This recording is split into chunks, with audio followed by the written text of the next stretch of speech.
తాజ్ కృష్ణలో కాంగ్రెస్ తలైవా ల్యాండ్ అయ్యారు. అది కూడా కేబినెట్ విస్తరణ తర్వాత.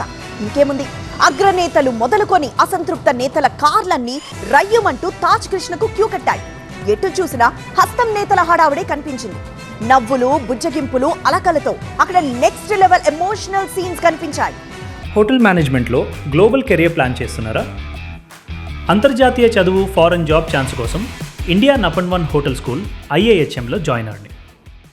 పాత పదవుల పంచాయతీపై కొత్తగా ఓ 3-4 గంటల పాటు సాగిన హై డ్రామా నెక్స్ట్ లెవెల్ అని చెప్పుకోవచ్చు. సారొచ్చారు. ఇవాళ జరగనున్న సామాజిక న్యాయ సమరభేరీ సభ కోసం గురువారం సాయంత్రమే ఢిల్లీ నుంచి భాగ్యనగరం విచ్చేశారు. దీంతో సీఎం రేవంత్ రెడ్డి సహా మంత్రులందరూ ఖర్గేకి గ్రాండ్ వెల్కమ్ చెప్పారు.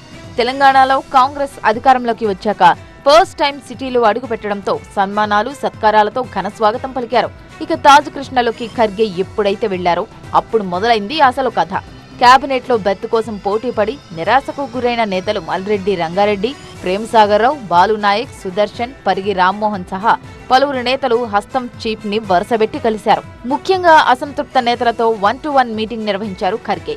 కష్టపడ్డ ప్రతి ఒక్కరికి పార్టీలో గుర్తింపు ఉంటుందని, మున్ముందు అద్భుత అవకాశాలు కల్పిస్తామని వారికి హామీ ఇచ్చారు. ఇక ఖర్గేతో మీటింగ్ తర్వాత మరోసారి అసంతృప్తి వ్యక్తం చేశారు మల్రెడ్డి రంగారెడ్డి.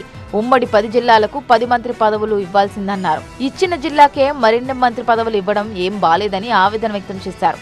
హైదరాబాద్ రంగారెడ్డికి మంత్రి పదవి అడిగామని గుర్తు చేసిన ఆయన, సగం జిల్లాల్లో ఒక్క మంత్రి కూడా లేకపోవడం బాధ కలిగించిందన్నారు. ఎస్టీల్లో 80% మంది కాంగ్రెస్ కి సపోర్ట్ చేసిన అన్యాయమే జరిగిందన్నారు బాలు నాయక్. తమకు సరైన ప్రాధాన్యత దక్కలేదంటూ ఆవేదన వ్యక్తం చేశారు. పార్టీలో అందరికీ న్యాయం జరిగిందే, ఒక్క ఎస్టీలకు తప్ప అంటూ ఖర్గేతో మీటింగ్ అనంతరం అసంతృప్తిగా వెళ్లిపోయారాయన. అలాగే మంత్రివర్గంలో సీనియర్లకు అవకాశం కల్పించాలని ఖర్గేను కోరారు సుదర్శన్ రెడ్డి. అయితే రెడ్డి సామాజిక వర్గానికి మంత్రివర్గంలో స్థానం ఉండకపోవచ్చని ఖర్గే చెప్పడంతో ఆయన కూడా డల్ గానే తాజ్ కృష్ణను వీడారు. ఇటు మంత్రి పదవి ఆశించి భంగపడ్డ మంచిర్యాల ఎమ్మెల్యే ప్రేమ్సాగర్ రావు కూడా అలిగి వెళ్లిపోయారు. మంత్రివర్గంలో చోటు కల్పించలేమని ఖర్గే చెప్పడం, మంత్రి పదవికి బదులు చీఫ్ విప్ పదవి ఆఫర్ చేయడంతో తిరస్కరించిన ప్రేమ్సాగర్ వెంటనే అక్కడి నుంచి వెళ్లిపోయారు. అయితే ప్రేమ్సాగర్ రావును డిప్యూటీ సీఎం భట్టి విక్రమార్క బుజ్జగించారు. ప్రేమ్సాగర్ రావుతో మాట్లాడుతూ ఆయన కారులోనే వెళ్లిపోయారు భట్టి.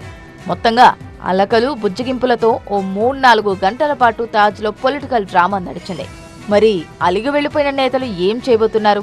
రాష్ట్ర కాంగ్రెస్ వాళ్లను ఎలా లైన్లోకి తీసుకొస్తుంది?